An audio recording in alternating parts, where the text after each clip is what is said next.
Hello and welcome to episode 5 of FPL Journey to 10K, the podcasting series that looks to take a player like me, somebody that finishes at 100, roughly at the 100,000 mark every season, and get them to finish in the top 10,000. And how, you may ask? Well, number one, looking at the stats, looking at expected goals, expected assists, expected clean sheets, all that good stuff, and put that to good use. But also with the mentorship of one of the top 5 players in the world.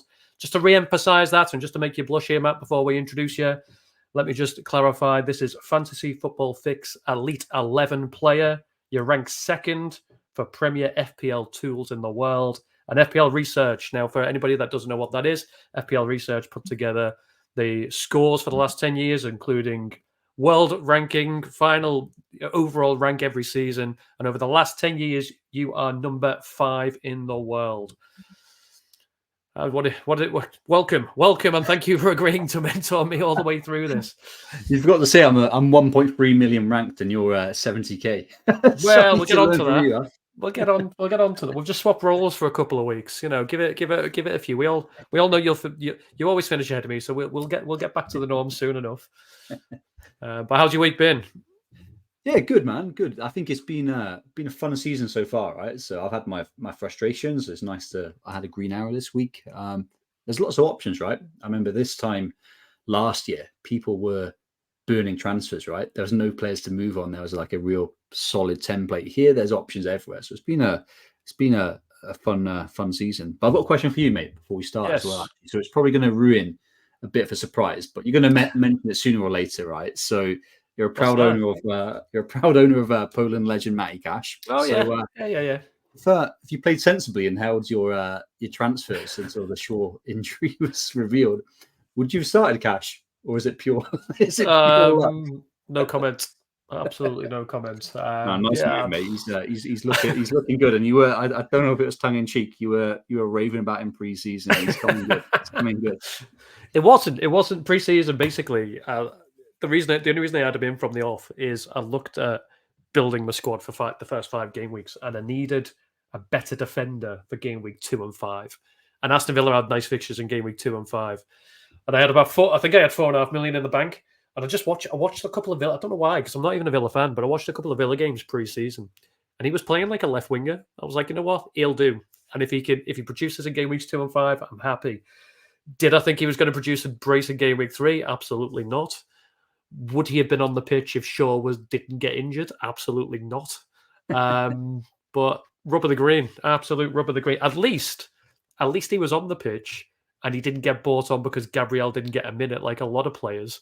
Getting a 12 off the bench for Undogi, whoever it may be. So I'm not quite as lucky as some. Yeah, I don't know about you, but FPL does bring out the worst in my personality. I was like looking at like Twitter or X, whatever you want to call it, like willing. Yeah. Bring him on for that one point. It's like people aren't going to have doggy points. No way. Yeah. Start him in game week 1, he comes on. Start him in game week 2. Well, he comes on for 4 minutes, and then doesn't. Game week 3. I'm trying to fit from. We usually say it's like, oh, they're ahead now. He's going to defend the leads. Oh crap, They conceded. You can bring him on to get a bullet header, get some like set piece. Get him up front. I can honestly say when I saw he wasn't starting as somebody that sold him this week, which we'll come on to the teams in a second. It was it was a good feeling. And then he didn't come on, and it was less of a good feeling. So it's like, come on, man, bring him on. But yeah, I did all right with his replacements. Who are your transfers? You bought in Jackson, did you? Yeah, so I did 2. So I got with Watkins for Jackson. So I think like a very popular move. And Jackson's obviously $1 million cheaper. He's got really good fixtures, really good underlying stats. Watching that first half, I watched the game. I was like texting a few people, saying the only way that guy's going to score if he like stumbles in a cross or something like that, and that's what happened in the end. But he does look like a very good player, and he's getting good stats. So, but like Watkins looked quite good as well. So I think got away with that one. And then I brought in got rid of Reece James. Yeah, nice to see that Reece James, who had my team for game week 1, ready for the Luton fixture. His replacement Gusto got 14. So I was like, oh my god, fucking hell. 2 assists. I'm going to take the moral points for Reece James there. But yeah, I took Reece James out for Diaz, and Diaz did the reminded me of why owning a Man City defender is such a joy. It's so funny watching them. It's they're like the best defensive team ever in the Premier League, right? They just dominate possession for like 75 minutes. And then I don't think they conceded a shot until like 75th minute, and then they concede as a really poor attack, and then they just panic. Yeah. It's absolute madness and panic. And then Sheffield United obviously get the goal from one of 2 shots in the game, and it's like, fucking hell, like half. Yes, I think was on track for bonus. He'd done more successful passes than the whole Sheffield United team, and that they did Man City things. So I think that was a kind of like a nice timely reminder of what a pleasant experience it is owning defenders from that team. Well, glad you brought this up, because it will come up in this conversation. I've got a big Luke Shaw hole in my midfield, my defence, should I say, that needs replacing, and we'll come on to it, because it's whether I do a sensible transfer and get rid of him, or I do something left field. And this is what you know me for, always picking a bit of a maverick pick. And this season I'm trying not to, because the thing you've taught me is play sensible, but sensible's boring. But we'll see. We'll see. I will play. If that means I'll get 10k, I'll play boring. That's not, or sensible is a better word to use. Play exciting, mate. Let's do the exciting bold pick, and you can when we learn how to do thumbnails, you can put that as the thumbnail. There you go. That's what I'll do. And I'll so next week I'm going to captain Matty Cash. No, I won't. I won't. So not against my team, but let's get the slides up. I just wanted to throw in, just as proof, in case anybody's not seen that FPL research, that is the top 7 players in the world based over the last 10 seasons. Now, I asked Fabio, Finn, John, and Jurgen to do this podcast with me, but none of them were available, which is... I'm kidding. It's great to have you. But there you go. There's the proof. Top 5. Out of interest, when you started playing FPL, was it 8 seasons ago? Yeah, I think so. I started 8 seasons. Yeah, 8 seasons. This is my 9th ago. And you've got an average finish of 6,500. Yep. Well, I think I'll bump it up if my first season I finished a lowly 22k, but we'll write that one off. Write that one on. I've never finished in the top 40k. Give me a 22,000 any season. But I think I'm like on a downwards trajectory. So like last season was my worst rank since the first year. So I need a big one to keep pace, especially when like some of these guys, kind of awesome players. But I think to do well, you do need a fair amount of luck. Not to say I'm obsessed, but Fabio bought in Gusto this week for Gabriel. Starts with a double Arsenal defense and then brings in Gusto, the kind of like a week he hauls. So there's a fair amount of luck to it, and I benefited from that in previous years for sure. Not so much this year, but it's coming. It's coming. I've got a lucky player coming in this week. I look forward to hearing who that is. And Fabio, if you're listening, great transfer, mate. I'll back you up. Well done. Great transfer. But yeah, we may as well look at the points where we ended up. So I've ended up with a very good game week. Pretty much came out from the Sunday games. So a little bit on the Saturday, to be fair. But for those listening, 72 points overall. Pickford, as always, carrying on my no keeper getting a clean sheet to start to the season. That'll hopefully stop when they play Sheffield United this week. But Chilwell came in. I was quite happy with that. I know he only got a clean sheet. None of the... but he was in the box. He was there or thereabouts for chances. Didn't quite get him. Like, did you hear the commentary of like... No, what did he say? I swear it was Carragher was commentating, and like he was mad at that chance Chilwell had where he like tried to pass it to Sterling when you could have just shot and it would have been a goal. 90% it was 1-on-1.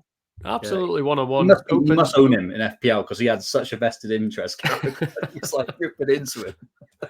I don't understand why he tried to pass, but Chilwell came in for Gabriel, so I mean that's a +6 because Gabriel didn't see the pitch. Estupiñán with 1. The main man, I'll save him till the end. I'll come back. Mbeumo with 2. Didn't deliver this time, but still happy to have him in the squad. Martinelli starting to do my head in, if I'm honest. Still, I think he got an assist in game week 1. Nothing since. Another 2 points. Saka, however, got an 8. And then Rashford and Bruno. So we said last week, should I say, about keeping all your United assets. The stats look good. They've got a nice fixture. Well, they very much proved that was the correct decision. 12 points from Bruno, 7 points.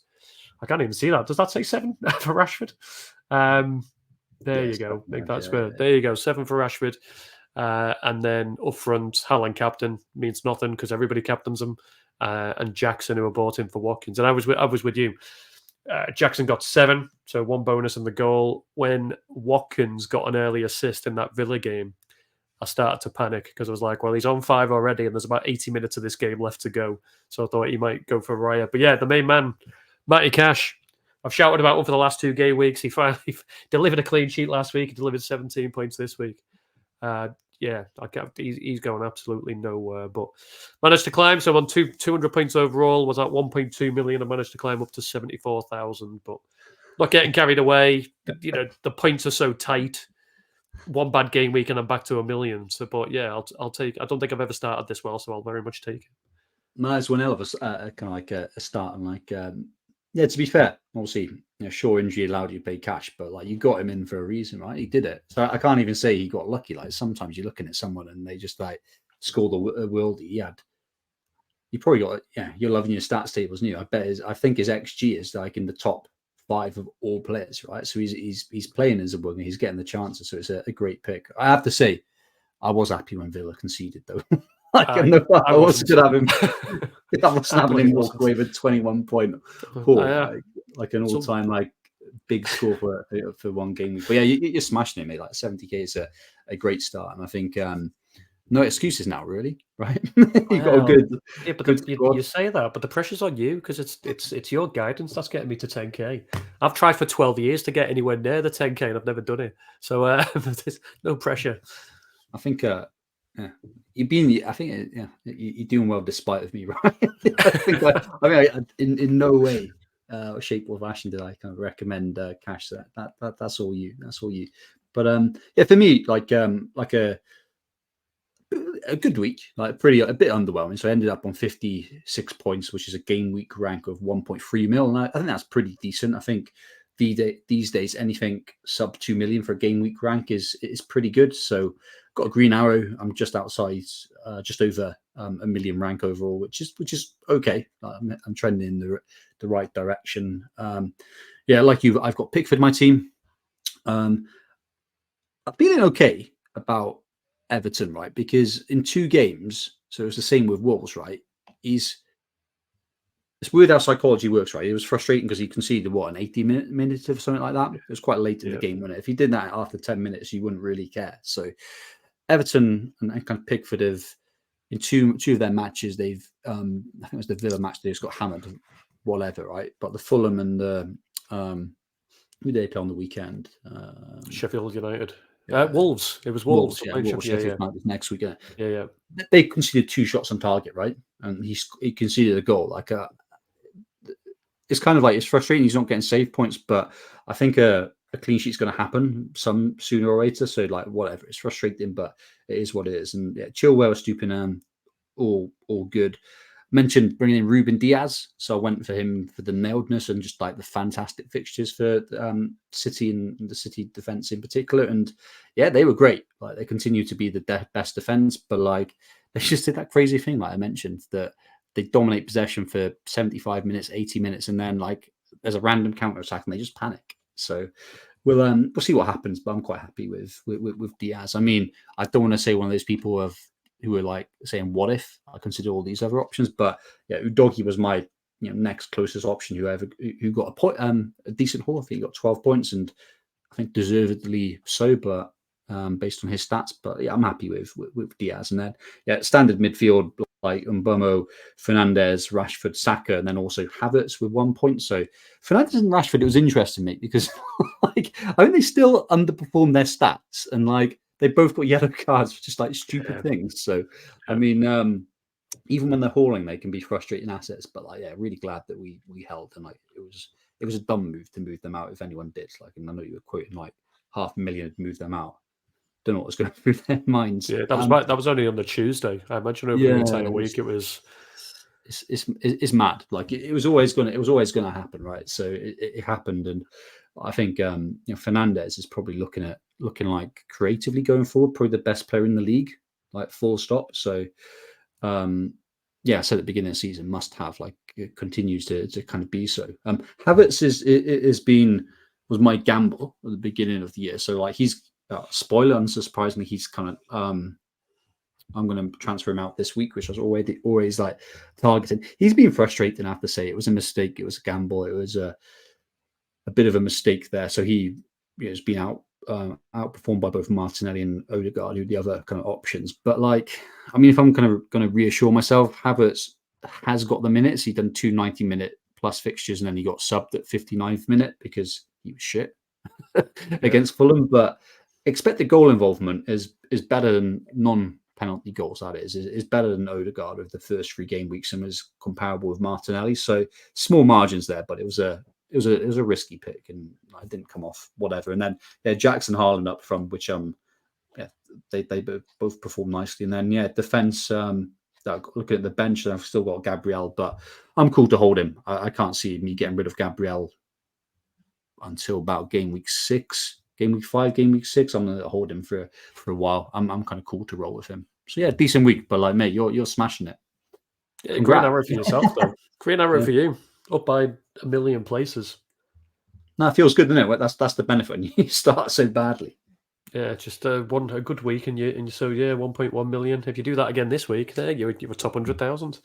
So you bought. I've got a question to ask. I feel like it just makes sense to ask you now. You're talking about Gabriel. Yeah, you're probably going to hold him for another potentially 2, 3, 4 game weeks. Mm-hmm. Obviously, his value started at 5 million. He's now down to 4.8. He's probably going to go to 4.7, even 4.6. And apologies, this could be this could well be something I was meant to ask you in questions for Matt. But does that not bother you? Like price points? I think there's like this season especially, there's so many options at different price points. There's always another player who's going to be decent. So like I've been doing a bit of I'm moving Havertz, right? So I've been looking at the midfield options, right? And then a cheap midfielder who's gone down in price, who like probably has the best stats out of all the options, right, is Eze.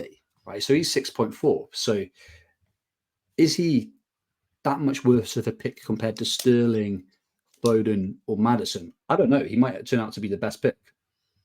So there's always options. There's areas to save everywhere. Like rather than Ruben Diaz, you could go Guardiola, for example, right? So unless you're trying to squeeze in Salah in the near term, I think you can kind of roll with it.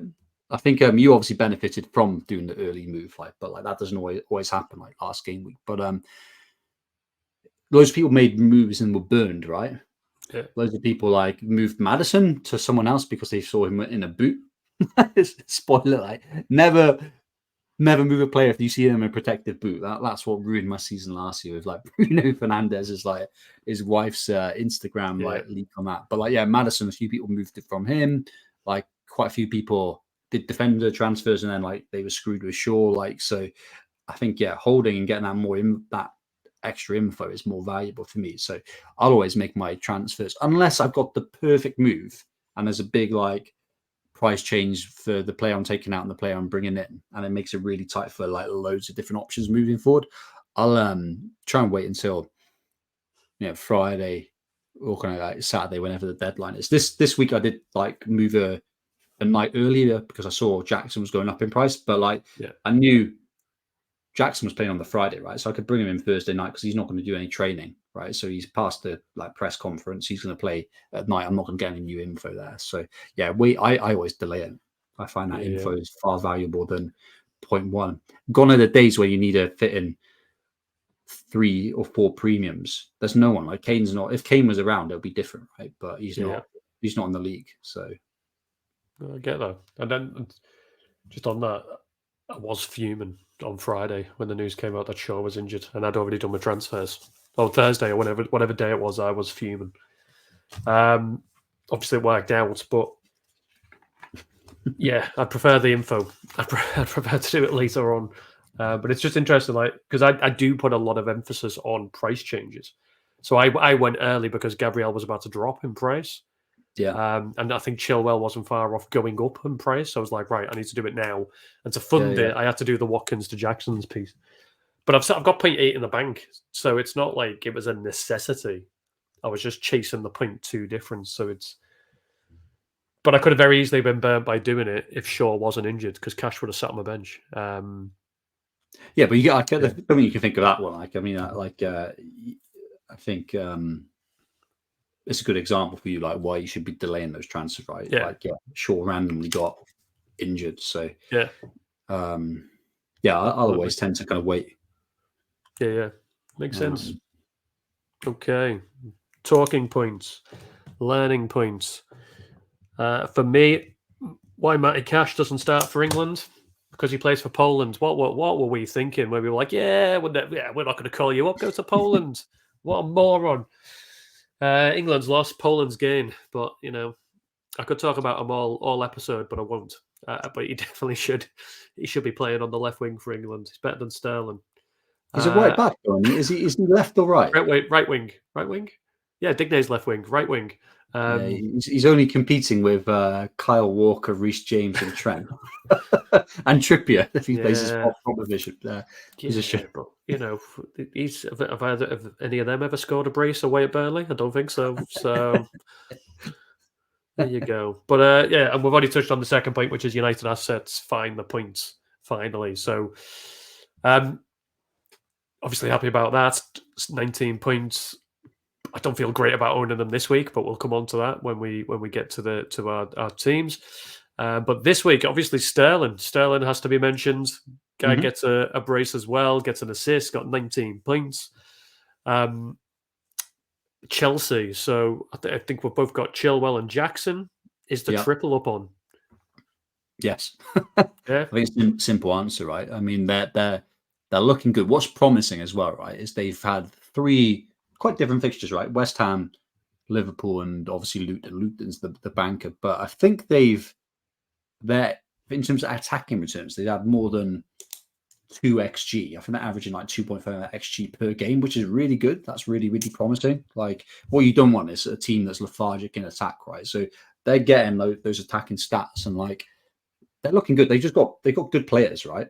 Yeah. Like that midfield looks very good. Enzo, Casado, and Gallagher, right?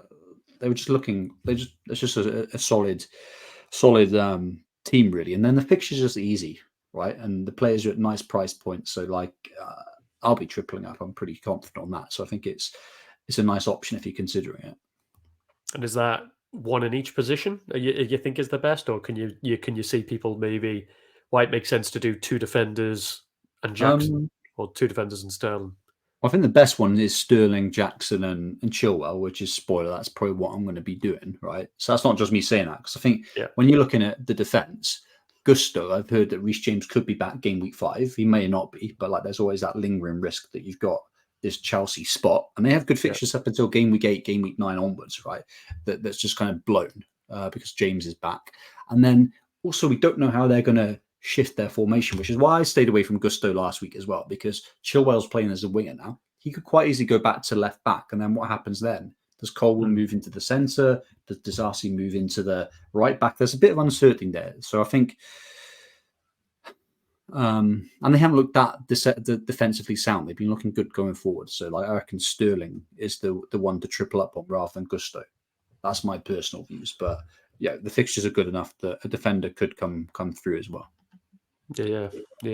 That's Desai. Is that I'm terrible with pronunciation. You probably learned by now. They're centre back.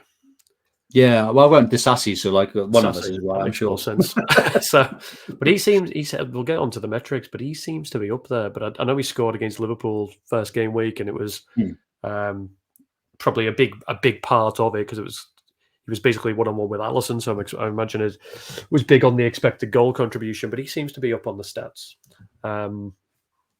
Yeah, we'll come on to it. I'm trying to put out my surefire with my head, but I've got other decisions with my heart, which we'll come on to. The Brighton one, we'll leave it for now because that does come up in questions for Matt. Just looking at the Brighton, obviously they didn't play very well this week. Got beat by West Ham, and then their fixtures just look horrendous. Apart from Bournemouth, fair enough, but Newcastle, Man United, Bournemouth, Villa, Liverpool, City are their next 6, and that's horrible fixtures. I can't remember ever seeing, 5 of those 6. I don't want a Stupinan. I just don't, because I don't see clean. Maybe the Bournemouth game, as I say, but other than that, I don't see clean sheets at all. I mean, it's interesting how narratives change though. Like we spoke that Brighton had some good game week 1 to 3 fixtures, right? Yeah. And I think come game week 2, people were saying Brighton were amazing, and like you gotta remember they lost their whole central midfield, right? Yeah. 2 Yeah. massive kind of players that didn't really replace them, and like I think it just shows, it's so early in the season that narratives change week on week, right? How we're feeling about people. So like I think everyone was looking to bring Brighton assets in last game week just as the fixtures were shifting. I think what's a clear trend for Brighton at the moment, let's ignore the fixtures, is that attacking wise they're putting on great stats and great returns. Defensively they're looking bad. I don't think I saw something like on Twitter, I don't know if it was well, don't quote me on it, but I think it was saying that since Sanchez has been dropped, which must have been like February or March of last year, they haven't kept a clean sheet, or they kept like one clean sheet. So defensively they're bad. Right? Yeah. I think that's something we can say quite confidently. They're good going forward, bad at the back though. But we'll talk about that later, like Brighton, if it's interesting. Interesting. I don't think I'm going to get rid of a Stupinan. I've got other fires, but makes me feel better about potentially benching him. Spoiler. And then the topics that we'll probably touch on. One we've already done. The bottom one there. When to do a transfer? Early transfer for the price. Is it worth it? That was my question for you, but we discussed that already. And then the points that we'll don't do it. And then the points that we'll touch on, which is the best defense and best midfield options, because I'm looking at potential defense change.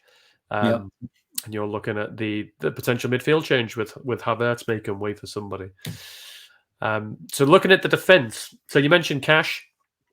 His attacking stats are second to none. Expected goals away from penalties 1.79, as you say, just proves that the goals weren't a fluke. Even his expected assists, they're not looking great. He's very much he seems to be an attacker, but he's there to take shots. Yeah, he's running to the back post, and when they're crossing it in, it's perfect, really. I'll take a goal from over an assist all day long. Yeah, absolutely. And he's the top expected FPL points defender in the game. Clean sheets are slightly worrying maybe for Villa. 0.98. Appreciate it's only been 3 games, but 0.98 there. Whereas Chilwell in second place. Sometimes there's the question, rather than going through them all, because they're the top 10. So for anybody that's listening, you're looking at Cash, Chilwell, Stupinan, Anderson, Decisive, you were right, Undogi, Pinnock, Digne, Aurier, and Walker. They're your top 10. I'll tell you what jumps out at me with this. So looking at my particular, as I mentioned, I'm looking to sell Shaw. So I've got 6.2. I can basically afford anybody I want other than maybe Trent or Robertson, which I'm not going to get anyway because their fixtures aren't great. The thing that's jumping out at me here, the fixtures and who I perceive to have the best defense in the league, all points to Man City. Now, expected FPL points, only Walker, and he's 10th, is in this list from the City defence. And I don't want Walker. Expected assists, 0.24, not good enough. Expected goals, 0.05. So how can the top defence in the league, who have the next best fixtures, not be... Why don't they produce FPL points? They historically do. I mean, I was looking at Diaz, and he had a few, other than last season, he had 150 point scoring seasons, 2 or 3 seasons in a row. So they score points. I think it's just a lack of attacking returns, right? And then lack of bonus, because City, they do tend to score a few goals, right? So the midfielders, the attackers can hoover up those bonus points. So really, obviously, this is you got stats here for 3 game weeks, right? So it's going to be heavily skewed by those guys that have got into attacking positions. And this is why it's other than Disasi and Anderson, they're there because they got up for good chances around kind of corners. But everyone else is an attacking fullback or playing as a winger in the case of Cash and Chilwell. So it's just those attacking returns, which is not a bad bet. I mean, looking at this table, the player that I think is a no-brainer, you got to look in your own squad and when you want to be playing this replacement for sure, when you want to rotate it out. If you're looking at this table, Udogie is the best option without doubt, in my opinion, because Spurs have two quite easy fixtures next. His attacking stats in most games are looking really good. In Serie A, he has like really good stats as well in terms of kind of his attacking performance. So I think he's the kind of standout if you want to play for the next two. Then the two after that aren't as good. But like I kind of somewhat regret not going for him over Diaz. But obviously this is points so far. I don't know if you got a slide that looks at I do. One that looks at projected points. Projected points, yeah. So obviously the result of like the points that you were looking at the previous page, they're a result of the fixtures the teams have, right? So you got to have a full review, right? So less so next week, but then game week 5 onwards, I think Newcastle stand out as a kind of like a real standout that kind of defense, and like who knows what happens with Champions Leagues rotation? Who knows if Botman is injured long term and the impact on the team there? But like I think Trippier is the standout defender long term outside of Chilwell. It's just whether you can afford him because he's pretty expensive, right? He's what 6.5, 6.4. So Shaw could be an option. But like for you, if you're desperate to get a defender and you need to play someone, you mentioned Estupinan's got bad fixtures the next two. I'd be looking at Udogie. Like I had doubts of whether he was going to rotate in with like Ben Davies, but like he's obviously an attacking route for them, and Davies can't attack. I know he got a goal, but like you just can't attack, right? I think it was League Cup tonight, and Udogie was benched, which is a good sign that hey, we want to protect him.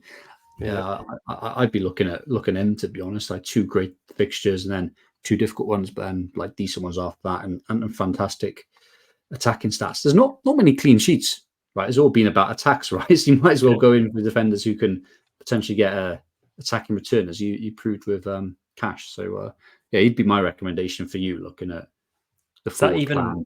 Even ahead of City defenders.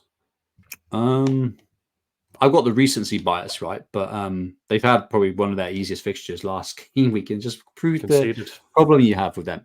They have a low ceiling, right? They get 6 points or 8 points if they get the kind of bonus points as well. But they, even with Diaz, he's not nailed every single game, right? I'd say he's nailed 80% of the time. He's going to play most of the games, but they're just frustrating. They're frustrating. So and they're expensive as well. So who knows what happens in a couple of game weeks, right? So there's a 1 million, much less than 1 million, but like 0.9 difference between Udogie and or someone of his ilk. You could go like Henry or Pinnock from Brentford as well. There's a big price difference as well. But I've got a recency bias, right? I kind of just got annoyed and frustrated from City on the weekend, and it just brought back memories from last year where they had a fantastic defense statistically, but like always found a way to concede a single, a goal late in the game. So always do that. It depends what you want. Is it attacking returns, or is it clean sheets, or the potential of clean sheets? I think I think if I was doing a shortlist, it'll be Udogie, probably a City defender, despite everything I said, because their fixtures are so good, and then a Newcastle defender, accepting that next 2 game weeks aren't the best, but then they got a great run. Yeah, I can't quite get to Trippier, and I've kind of got over my game week 5. By the way, I know last week I was all about I want somebody for game week 5. I'm past that. Look at what was that all about? I don't know. I did that whole thing where I looked at my team for the next 5 game weeks, and I was like, the defense for game week 5 looks terrible. I need to get somebody in to cover that. Who's got a good game? Udogie. So he has, and Matty Cash. I could have Matty Cash, Udogie, and Chilwell. There's my 3. 3 wingers, defenders. 3 wingers. I'm telling it to you. Look at that. That might be what I end up with. But I'm conscious as well. I don't, not to just go against what you tell me. I just don't want to do. No, it's not about you know me what I telling mean. you. Like, Yeah. That's you know what I mean. But Chelsea was my other look, but that's defense. So Udogie would be where you'd go. Potentially a Chelsea defender. It's potentially a City defender if you haven't got one. Would you look at the person who surprised me, Anderson? Would you look at Palace? Well, I'm looking at potentially Eze, right? So I really like Eze, and I think Palace are like a decent team. I think what's put me off is just they don't have a nice run of fixtures. It's like a good fixture followed by a difficult one, followed by a easy one, then a difficult one, right? So it's just that kind of rotation. But if you can rotate a defender in, if you don't need them to start every game week, right? I think they're a good bet. Like so, Anderson, like their defense generally has no attacking threat, but like Anderson does from set pieces, and I think he's probably up there with the top scoring defenders so far. And like, I mean, I'm looking at the projected points you've got here, which has got from Fix, and it's got Anderson for 4.7 next game week, which is like almost it's the same as Trent. It's this kind of like 0.2 less than Chilwell in terms of projection. So like, if you need someone this game week and like game week 6, like I don't hate it. I think, but Anderson is the standout in that defense for sure. Yeah, absolutely. Right, let's see who. You mentioned you've got a bit of a wild card here. Who are you getting rid of Havertz for? Here's your stats on how they've here's your stats on how they've performed so far this season from a midfield point of view. Again, top 10. As you mentioned before, Bruno seems to be the best option in the game. Well, he's nearly 2 points ahead of second place in terms of expected FPL points. Okay, he might not have delivered, but he's up there. He's number 1. It's good. Yeah, it's good to see it with like those early season picks, Fernandes and Bomo and Saka, which like a lot of people have. They're just kind of performing. Bowen's an interesting one, isn't he? I think West Ham have like crept up on a lot of people, myself included. But Bowen, we know historically is really good. So when they have a nice fixture run, he's on the watch list for sure. Who else you got in terms of the expected FPL? Like, so you got Fernandes and Bomo, Saka, Bowen, March, Salah, Maddison, Diaby, who's looking really good, I have to say, especially with the mixed fixtures. And then you got Rodri, which is surprising, and then Sterling. So a few people have been mentioning like Rodri could be an option. Like if he's playing that, if Kovacic is playing the holding role and he's got the freedom to roam like a KDB or a Gundogan, like he could become an option like in time. But I don't want to go there yet. So despite this, so for me, like getting rid of Havertz, because this is the expected points so far, right? So it's not a forward-looking view, so I'm always about the forward-looking view. Here's your forward. Cool. So this one's got Salah on surprisingly top, Saka, Son, Maddison, Odegaard, and Bomo, Grealish. Interest on that one, Bowen, Sterling, and Martinelli. So kind of guys that I'm kind of considering for Havertz to replace. I've mentioned them before. Eze. I think there's a lot going from him. He hasn't scored. I kind of also don't like chasing points, and I kind of almost have that perverse view that I like bringing in someone who hasn't scored yet, but has had good stats, just so you can feel, you've been smart than anyone else. Like, it's everybody to it. Bit childish, but like it is nice. But Eze has been putting up good stats. He's on all set pieces. He's on penalties. What's put me off Eze is just the mixed fixtures with Palace, and also Palace, they're not putting up great team XG. So he's not going to get a haul. He might get a goal, right? He's likely to be involved in it, but like they're not doing enough attacking from an attacking perspective. But I reckon he could become the best bet. But like considering Eze, but like probably not going there. Foden, I've kind of come and gone from that. So what changed my view on Foden was it wasn't him being ill; it was the fact Bernardo started, right? So he was like out. He was out the previous game week, wasn't he? Or there's rumors he was out or whatnot, or even leaving the club, but he's signed a long-term contract. He was starting, but then also is it Doku, the winger that they've got? So if you assume Grealish is almost like nailed on, and if you assume Alvarez plays the 10, which he has done very regularly when KDB isn't there, then you've got Silva, Doku, or Foden. There's a lot of competition if you consider Foden plays as a 10. So I don't think he's got the minutes, right? So good fixtures, and Europe is coming up as well. So that's another like kind of curveball, right? So with my weak bench, I don't want to kind of risk that. So Foden I've almost like disregarded. Maddison looking really, really good. He's got the best, I think he's probably got the best stats in terms of XGI, so expected goals and also expected assists. He's ticking away. He's looking quite essential to kind of Spurs. They've got good fixtures in the next two, then two very difficult fixtures, and then game week 8 they have a real plum one.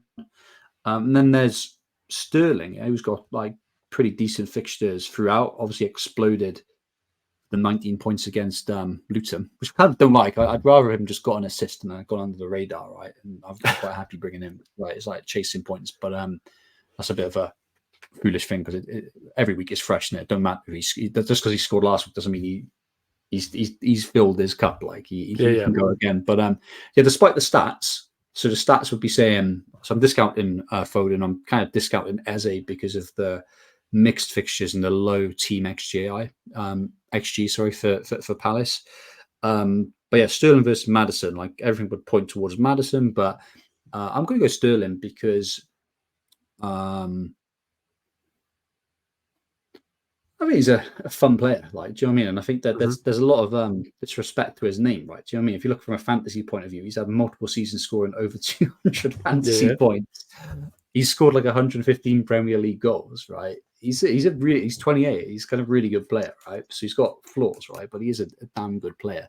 And every single game this year, he's looked good, right? So he might not have got the stats, but he's looked good. And like, I think the stats underplay his role. I've looked at the heat maps; they look awesome. I think he's got some like nice creative players. Like Enzo's looking kind of very good. Like Jackson's linking up nicely with him as well. The fixtures are great. But also, I think the stats underestimate his impact because he was fouled for the game week 2 penalty that Enzo Fernandez took and missed for Chelsea.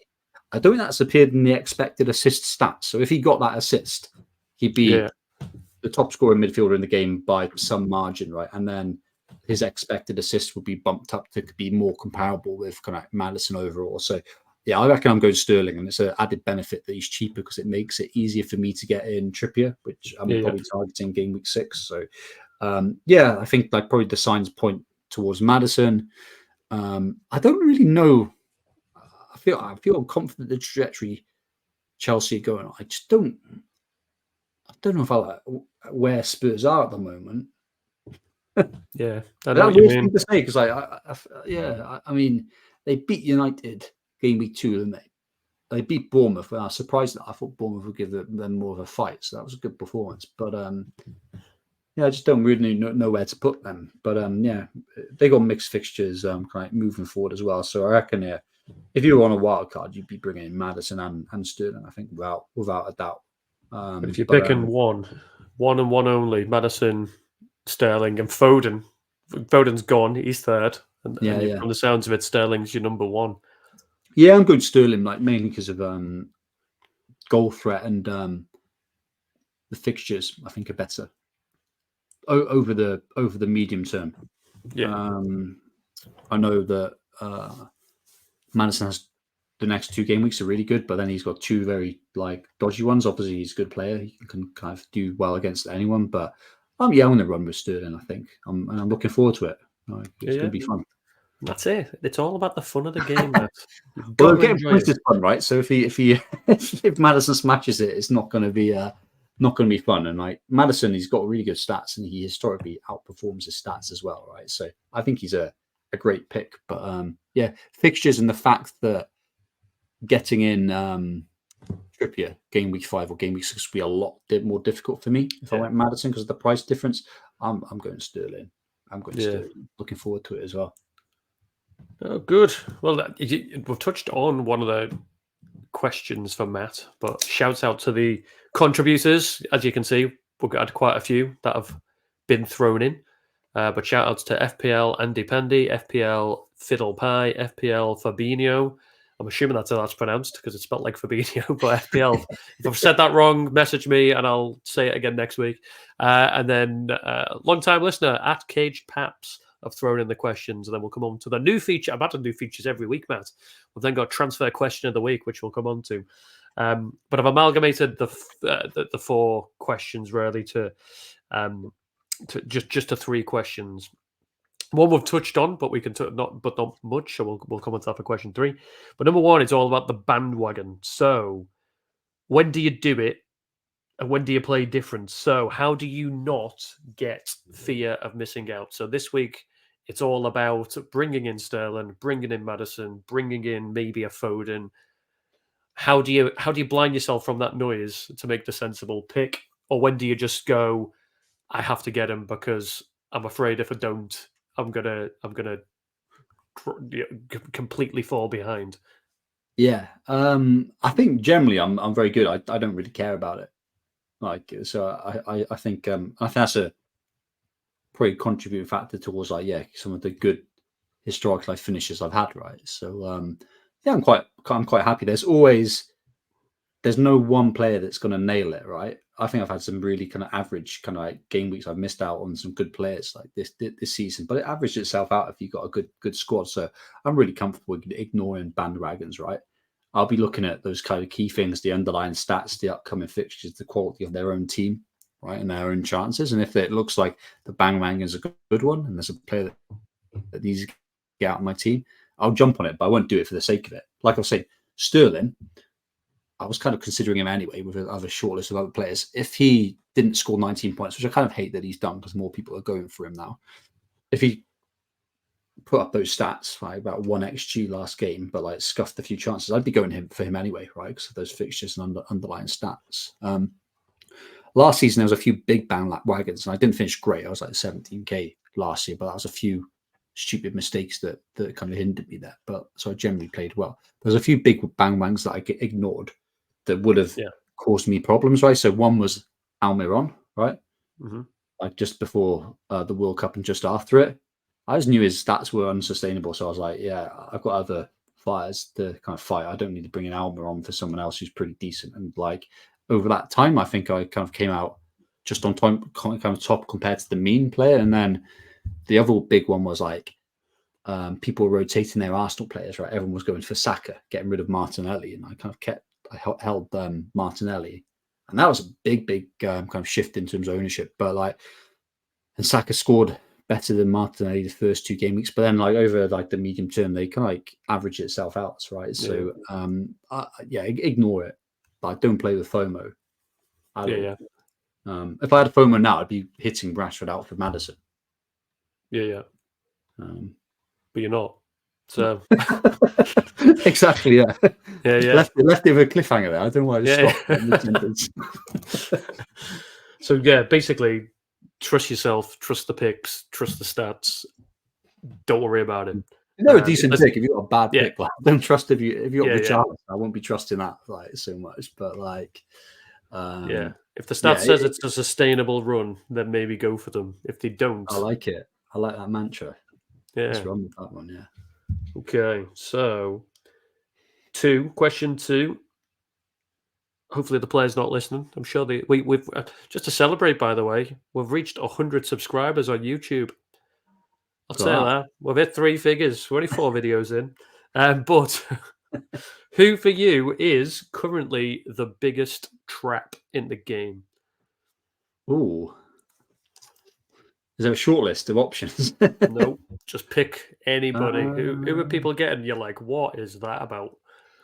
My gut would say Foden, but let me, just because of like all the risks that go with him, and I don't think he has enough of an upside to justify the risk. So the stats that he's had this year when he's played per 90, right? So average it out, so it doesn't kind of takes into account he's had like substitute appearances. As he's doing better than him, do you know what I mean? So I'd say I'm just gonna look at the transfers in, and so I'm just logging into my phone now. But gut would say Foden.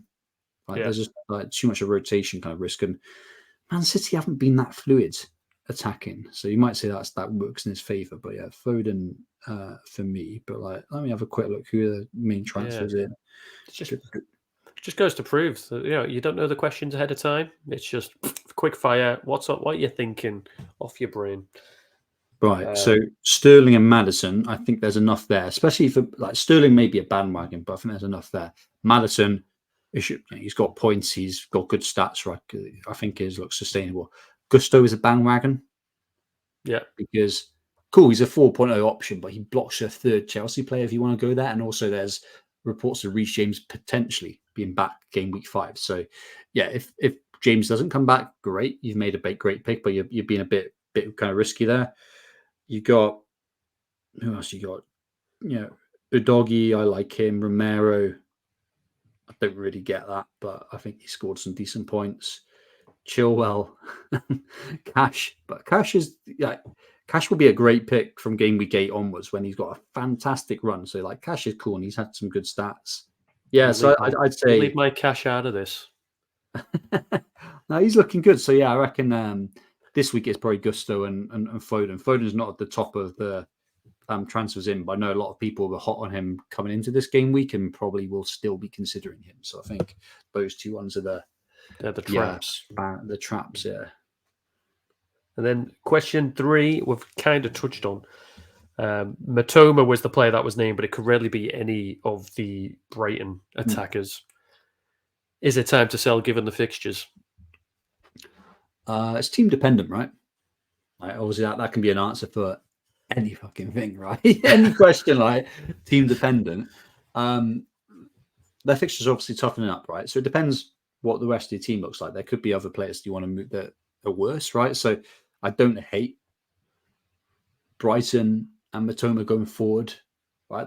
They'll get goals, right? They're looking good from an attacking point of view, right? But would it be a good time to shift to a Sterling or a Maddison if you can afford it? And you can do that in one transfer without damaging like the rest of your team structure? Absolutely. So yes, if your team structure allows it, but I won't be desperate to do it. Yeah. If there's other fires, go with them first. Agree. And then the new one, the new thing that we're going to potentially do, because I'm assuming a lot of the questions are going to be, Matt, tell me what transfer I need to do from people that submit. Not so much in terms of this one. This is more of we've spoke a lot about players to get in, but at FPL, Thomas Jones wants to know who to sell. So like a lot of us, it looks as though Thomas has got Bruno, Rashford and Saka. I think even me and you have got a Martinelli and an Odegaard, another Arsenal attacker. But out of the three that Thomas is looking at, Bruno, Rashford and Saka, which one to sell and why? Rashford, right? Easy. I think the page you had on like the fix like stats table, you had a few pages like before, like had Bruno was 1, Saka was 3. I don't think Rashford was even on it, was he? Yeah, like Rashford isn't a great player, is he? Full stop. Last season would tell you otherwise. Like, yeah, he's an overrated player, isn't he? But like, Bruno is like awesome. Saka. It's like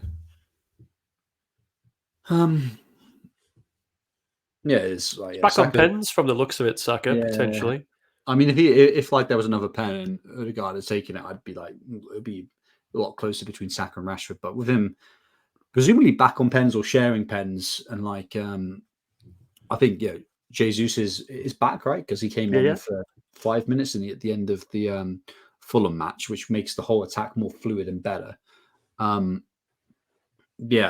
would be the one you to remove. Easy. On that one. What do you reckon? No, I think I agree. And again, I'll just if I can get those stats up easy enough. Here we go. So this is the expected FPL points. So it basically working on, as you say, the expected goals, the expected assists that these players have got. Bruno top, Saka third, Rashford not in the top 10. I'd take anyone on that table. I'd take Fernandes with him, and Bromo, Saka, Bowen maybe knocks the fixtures. March probably knocks the fixtures. Salah, yes. Maddison, yes. Diaby, in a couple of weeks, I'd take him over Rashford. Rodri, no. Sterling, yeah. But like, I think he's just you can. Whereas if I was to say to you, do you want to sell Saka for Sterling? Yes or no? The fact that you have to think about it, and you don't even have to think about it with Rashford, answers the question. Rashford's the one to go. Yeah. There you go. Hope that helped you, Tom. You might not go by Tom. I'm just going with Tom anyway. I was going to tell some. He's got great names there, isn't it? Tom Jones. Well, I was going to tell some form of it's not unusual joke, but I thought I'll stay away from it because he probably gets it all the time. But we'll move on to planning for game week 4. He's going to stop listening because I said that. So it starts with Fixture Ticker. Down to 99 subscribers now. Damn. Fixture Ticker. You just get an ego then, wouldn't you? From that, disappeared instantly. Right? It's gone. It's absolutely gone.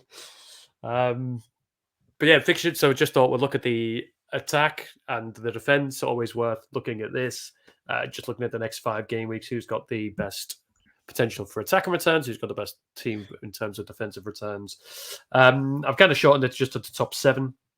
But looking at the expected attacks now, Everton are on there. They have just signed a £25 million striker from Italy. Probably going to come straight into the first team, I imagine, but I'm not trusting the Everton attack. They haven't scored a goal yet. Do you know who's someone who I like? If there weren't so many midfield options, I reckon Danjuma could be good. Everton are going to start scoring goals, right? They've been very unlucky, right? The stats have backed them.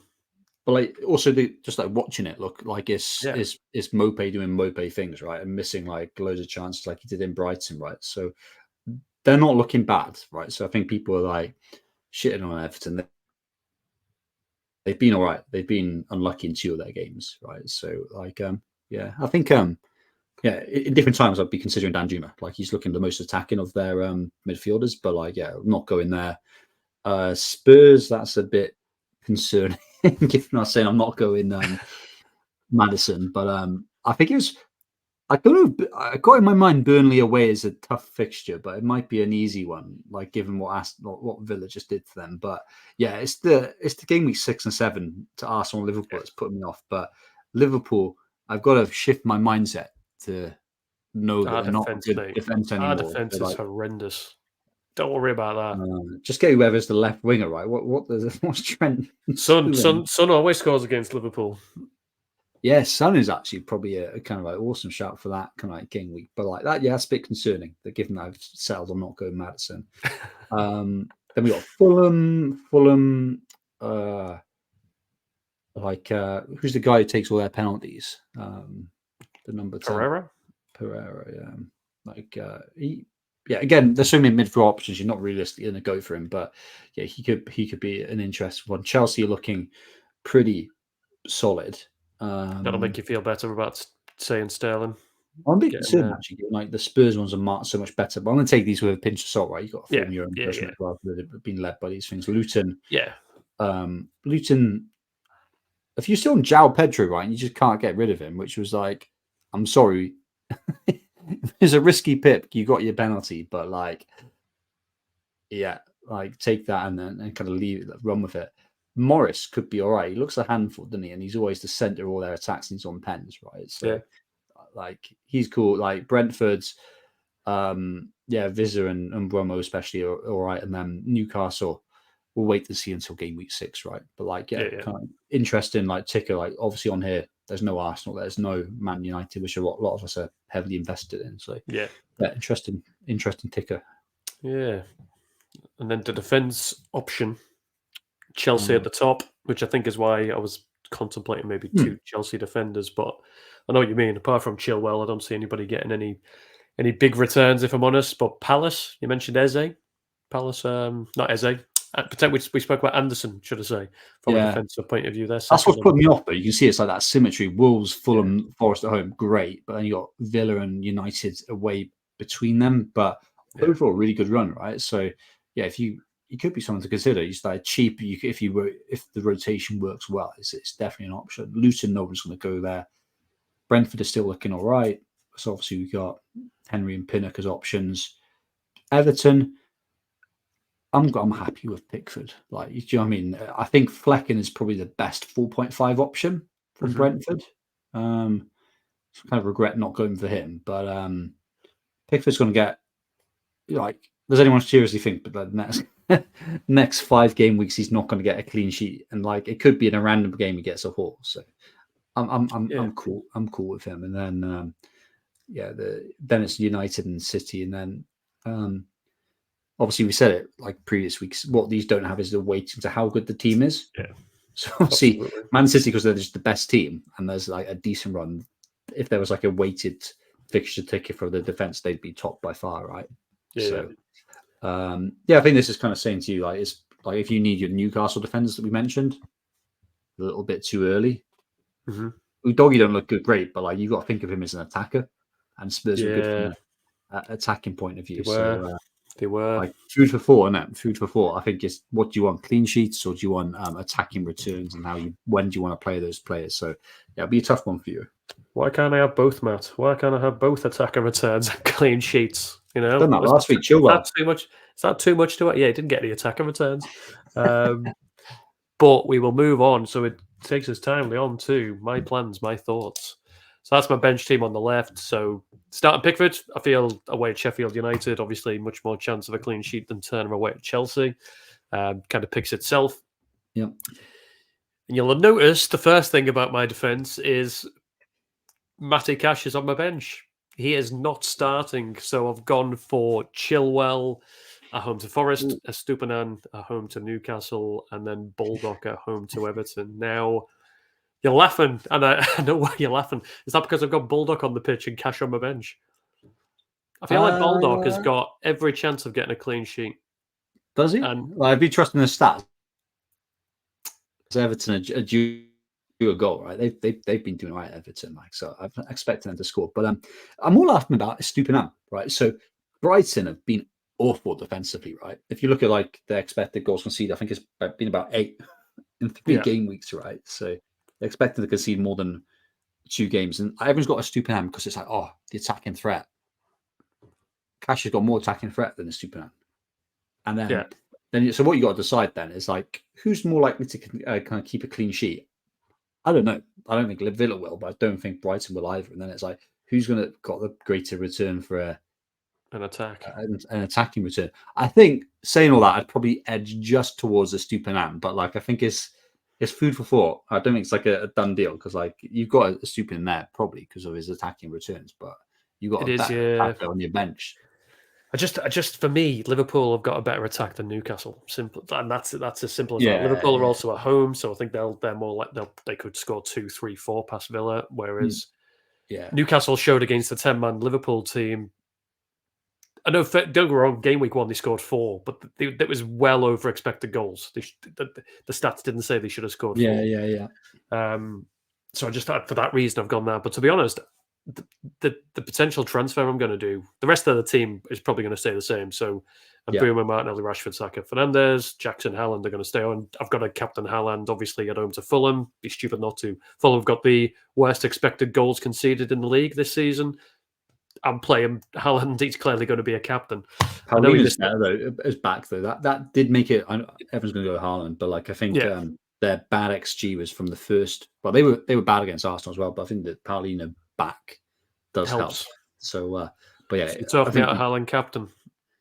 What about Baldock? Like he's a the wing back. But on the defense points, right? So my head tells me Shaw's on my bench. 5. He's dropped in value, so he's 5.4 million. I've got 0.8 in the bank.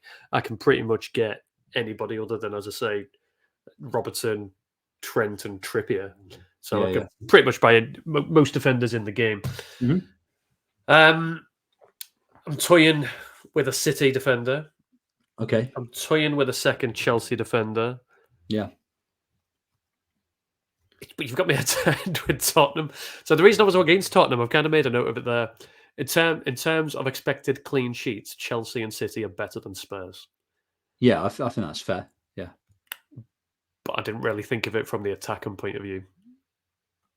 So you kind of got me thinking about this potential Spurs attack from a defender point of view. I just think everyone outside of City are looking like they're going to concede goals, right, against most teams, right? So I think the attacking element really does come into consideration when you look at those defenders. For sure. What I'd say is if you replace Shaw this game week, who would you be benching? Is it Baldock or Estupinan?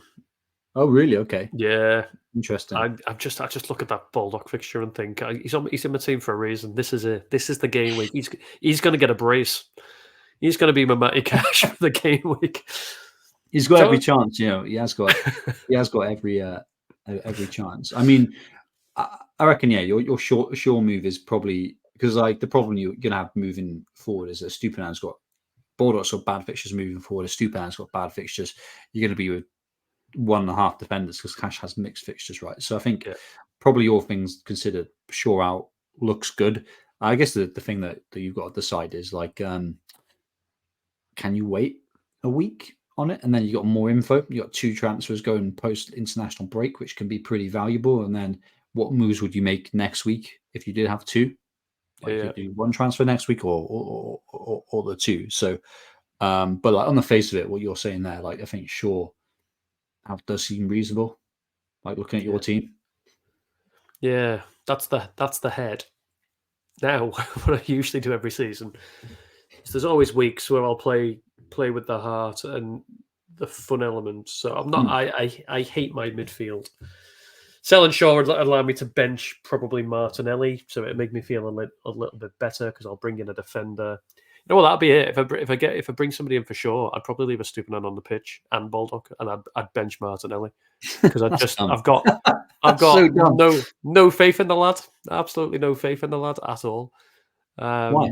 He's been bad. He's been bad, but like we know that when Nketiah was a dreadful player. When he plays it does impact him. So and Jesus does help him. Jesus helps Martinelli, as does Zinchenko, who should be starting. You'd imagine like Martinelli's just a really good player, and like last year he scored well against the big teams, right? So yeah. I think he got a goal and an assist against Liverpool, if I'm not mistaken. Look at Anfield.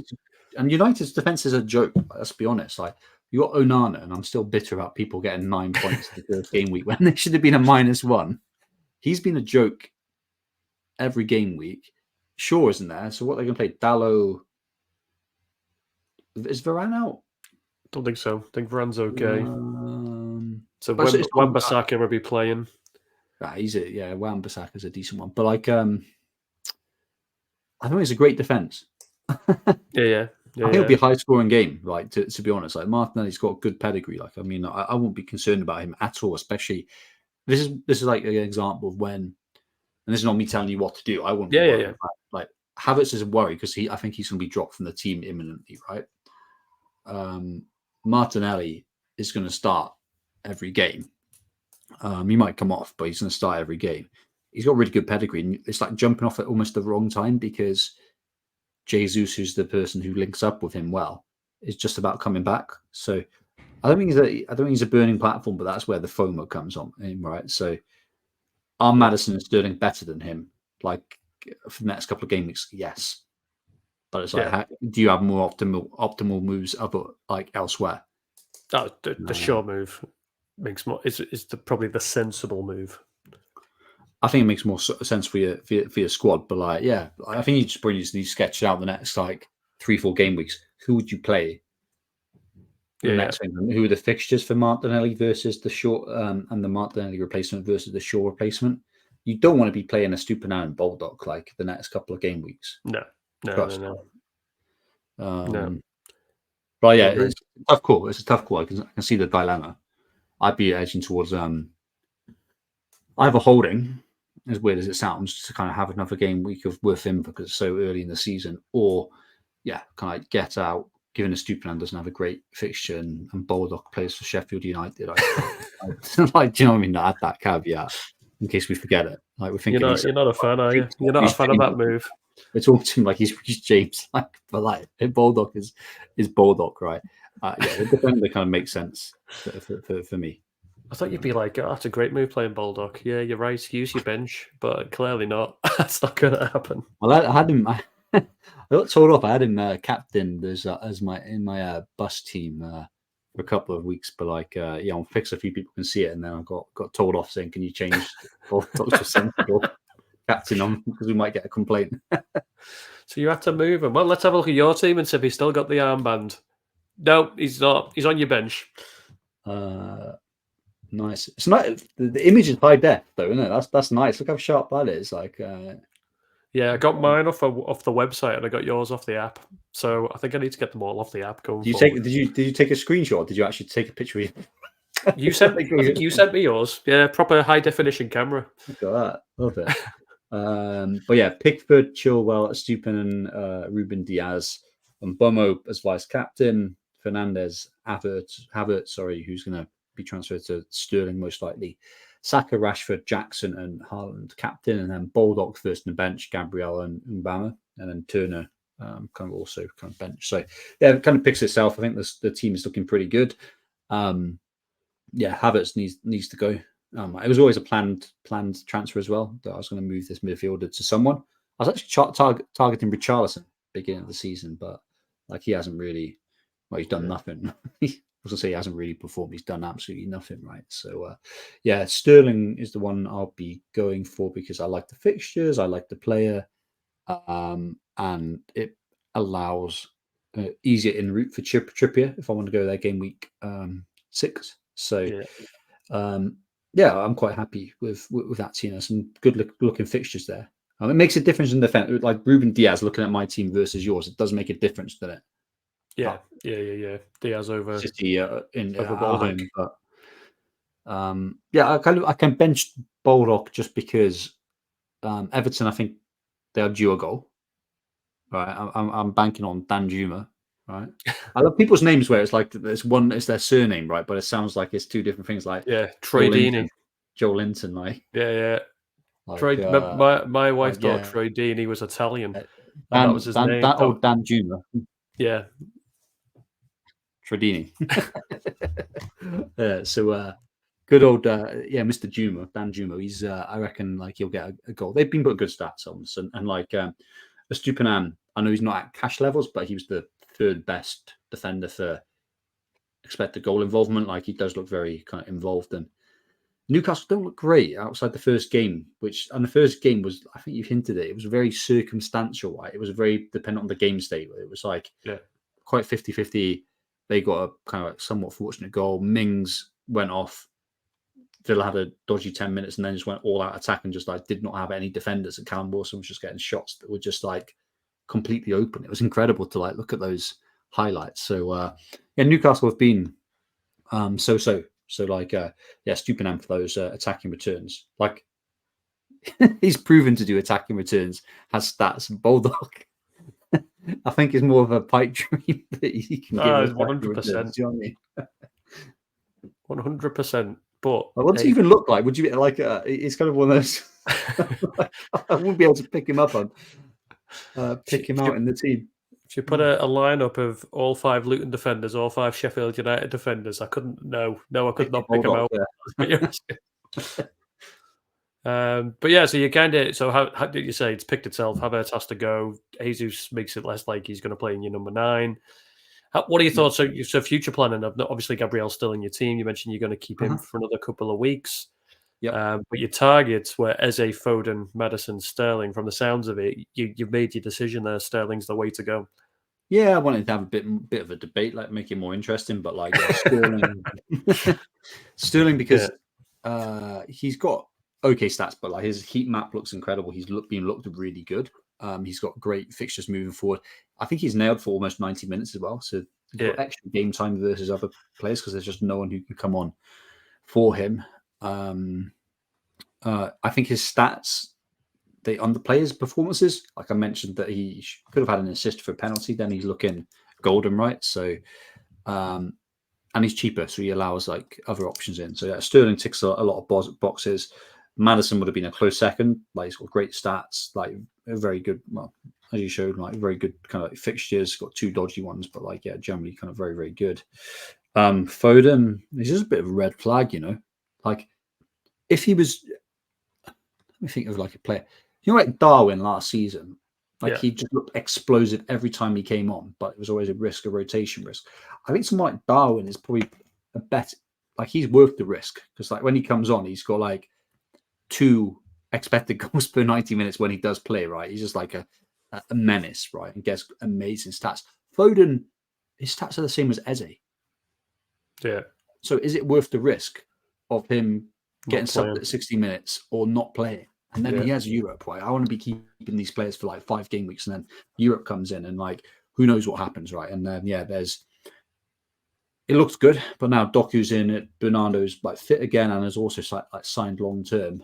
Kovacic looks like he's playing at the base, and like Rodri's got a bit more room to like attack, and he's the best player in the league, like Rodri. So like he's kind of super creative as well. It's just too many options for Foden. He's not worth the upside for me. Who knows? He might do amazing. Like he might like deliver on his like 4 years of promise, but like he's a red flag for me. Like so, yeah, I'd rank them: Sterling, Maddison, and then big gap Eze, Foden. Yeah. Sterling, Maddison are miles ahead. Well, Well, Eze's looking good. Eze's looking good. yeah, It's just Palace are a weaker team with mixed fixtures. So we'll see. He could. I wouldn't be surprised if he's one of the. He does an Mbummo and he's like the top scorer mid, like over the next couple of game weeks. I would not be surprised. He's on pens for an okay team. It's not very attacking, but I'm going for that big ceiling in Sterling. Well, I think you've helped a lot of people there because I think a lot of people have got that headache of which one. So it depends what you want to go for, right? Do you want to go for the creator and assists? Do you want to go for that kind of attacking threat? Do you back the stats, or do you back kind of like the stats with a little bit more context? But have you got a bit of like fear now? Do you want to? You like thinking? No, I'm trying to learn. Sterling and I'm trying to learn. Martinelli's a better player than Sterling at the moment. So I do ignore like the stats, but he's on par in terms of like the pedigree, right? Yeah, I do have the FOMO, which is why I'm like, oh well, I'll just sell Martinelli for Maddison. I was leaning to Maddison out of the two. If I'm honest, I was probably going to push Maddison. Just again, based on stats, he's played a couple of minutes less than not by much, maybe 10, 15 minutes there. Expected goals are pretty much the same, but Maddison's got more on the expected assists because he's doing like set pieces and so on. So for me, I was going to go with Maddison for Martinelli, but this is the whole point in this series. That is what I do last year. And the big thing that I'm learning is that's a move with the heart, not a move with the head. The sensible play is sell Shaw. He's the problem. The defense is a problem. I've got 5 defenders there. One, I don't really want to put Baldock. Against Everton, I'm not. I wouldn't say I'm unhappy that he's going to play, but he's not a long-term pick. As you say, Estupiñán's going into horrible fixtures. Cash is a mixed, so I need a player that over the next sort of 4 or 5 game weeks is going to have 3 nice fixtures. And I think that makes more sense than just going, right, I need to sell Martinelli just in case I miss out on points that Maddison may or may not get. Listen, like Martinelli, he's not playing very good defenses. Like, do you know what I mean? It's a good move. Like Maddison, I think is probably a better pick than Martinelli right now. It's just if there were better, more optimal picks, right? But next week he plays Everton. Yeah. Right after obviously he's playing United, but in the game week 5 he's playing Everton. You'll be chuffed seeing that. Like when you set your team up, right? Then he's got Spurs at home, which can be a high scoring game. You said Spurs haven't got a great defense, and like I'm not seeing it yet, but the rumor is their manager is all out attack, right? So that could look pretty good. And then after that, he's got Bournemouth. So, and then then Man City. So I'll wild card then. Don't worry, he'll be good. Yeah, exactly. Got a wild card. There's it's a good move, Maddison, but like Martinelli, I won't be desperate to kind of sell him. Yeah, it's not worth a -4, right? So no, 100% not. But like, if you come, like, if I see your team when you kind of made your transfers and like you've got Martinelli out to Maddison, I couldn't blame you. I guess it's a good move. It's a good move. But the Shaw move's better, is what you're saying. So we'll see. Well, to leave you on tenterhooks, you'll find out next week what I've done, or when I text you on Friday and tell you. But with that, that's the end. I know we always say 40 minutes, but when we get into these things, there's a lot to discuss, and I'd rather enjoy it. So I won't be too harsh on us for going past it again. It's hopefully people enjoy it. I looked up and it was like 50 minutes. I was like, oh, nice. We've done it like in a real concise way. And then it comes just there's like 3 other discussion points like that. They're pretty interesting. But hey, we're doing it for our own benefit, right?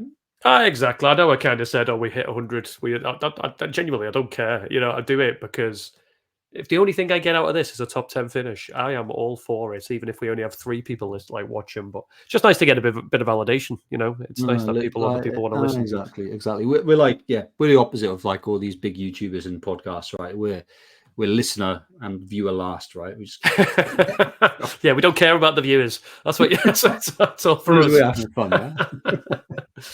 But saying that, if you could give us a like and a subscribe, nobody couldn't. But it's as you say, it's nice to get it is just for us and our benefit. But hopefully people are enjoying it. And lastly, a big thank yous to you for coming on again, Matt, and joining us. We'll obviously look to be back next week. Are you excited for the international break, or you're disappointed it's coming?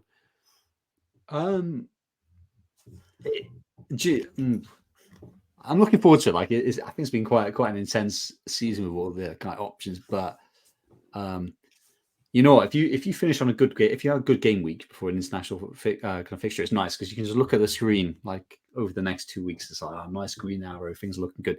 If you have a stinker, you just want to fix it straight away. Yeah. So I'm looking forward to it. But if I have a shocker next week, I'll be like, I want that next game to come right away, right? So I can make amends. So we'll see. But I'm gonna be like logging in to see that like Sterling hat trick, right? I'm gonna see that 21 pointer from him. So it'll be a good one. The one player I will not have in my squad, but I'll be hiding behind the couch for, is Sterling. As I say, if I do the midfield swap, it'd be for Maddison. But I will hate not having Sterling, no question. But you'll know if he's on it straight away. 5 minutes, you'll know if he's on it, because when he's bad, he's dreadful, right? Yeah, so it can go. It can go like either way. It can go either way, right?